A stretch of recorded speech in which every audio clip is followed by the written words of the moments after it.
Question आपके सामने लिखा गया है एक्स स्क्वायर बहुपद बोला है, बहुपद एक्स स्क्वायर -3 के शून्यक ज्ञात कीजिए और शून्यकों तथा गुणांकों के बीच के संबंध की सत्यता की जांच कीजिए। तो सबसे पहले जो बहुपद दिया है वो हम उसको लिख लेंगे। बहुपद जो दिया है देखिए कितना दिया हुआ है, एक्स स्क्वायर -3 दिया हुआ है। इसका सबसे पहले हमें शून्य ज्ञात करना है, तो शून्य ज्ञात करना होगा तो हम बराबर में क्या लेंगे 0 और एक्स स्क्वायर बराबर हो जाएगा, देखिए 3 माइनस में है तो प्लस में जाएगा और जब आगे बढ़ाएंगे तो यहाँ से जब स्क्वायर हटेगा तो प्लस माइनस √3 हो जाएगा। तो मेरे पास x का मान जो है प्लस √3 होगा और फिर x का मान जो है यहाँ पर बराबर -√3 हो जाएगा। देखिए एक बार प्लस में लेंगे एक बार माइनस में लेंगे तो पहला शून्य प्लस √3 होगा और दूसरा शून्य -√3 होगा। तो इसको हम क्या करेंगे, जब जांच करेंगे तो प्लस √3 को अल्फा लेंगे और -√3 को बीटा लेंगे और अब हम जांच करेंगे। जांच करने से पहले हमें एबीसी का मान पता होना चाहिए। तो ए का मान एक्स स्क्वायर के पहले कुछ नहीं तो 1 लेंगे और बी का मान जो है यहाँ पर एक्स नहीं है, रैखिक नहीं है, तो हम 0 ले लेंगे और सी का मान अचर पद यहाँ पे -3 हो जाएगा।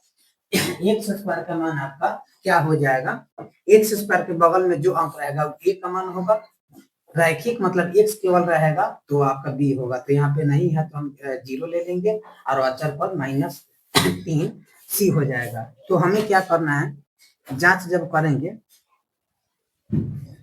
तो जांच जब हम करेंगे तो देखिए सूत्र होता है अल्फा जोड़ बीटा बराबर -b/a।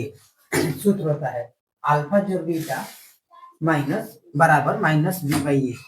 तो जब हम जांच करेंगे तो देखिए यहाँ पर आप अल्फा का मान रखिएगा √3 प्लस बीटा का मान रखिएगा आप -√3 बराबर बी। देखिए सबसे पहले बी का पहले माइनस है तो माइनस लिखेंगे, बी का मान 0 है तो हम 0 रखेंगे और बटा ए के मान 1 है तो हम 1 रखेंगे।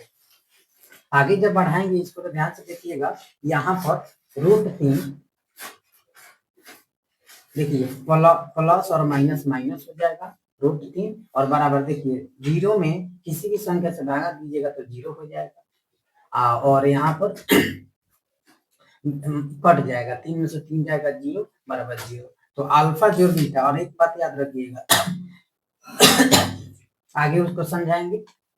अब हम जांच करेंगे अल्फा इंटू बीटा का, तो सूत्र होता है c/a। तो अल्फा का मान मेरे पास कितना है √3। देखिए प्लस लिखिए या नहीं लिखिए, नहीं भी लिखिएगा तो प्लस रहेगा और गुना बीटा का मान लीजिएगा कितना जो है ना सूत्र उसी का मान लिखना है और बीटा का मान देखिए -√3 रखिएगा और देखिए सी का मान -√3 रखिएगा और ए का मान कितना रखिएगा 1।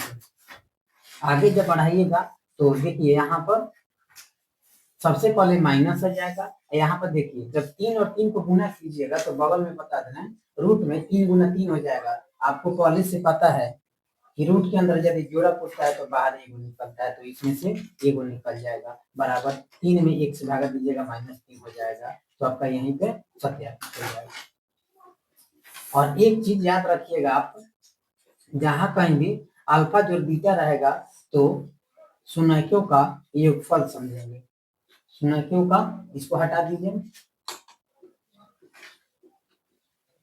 योगफल, और जहां कहीं भी अल्फा इंटू बीटा रहेगा तो हम शून्यकों का गुणनफल समझेंगे। शून्यकों का गुणनफल, बस इतना याद रखना है। अब जो है आप जो है उदाहरण 3 बन गया। अब हम लोग देखेंगे उदाहरण नंबर कितना 4।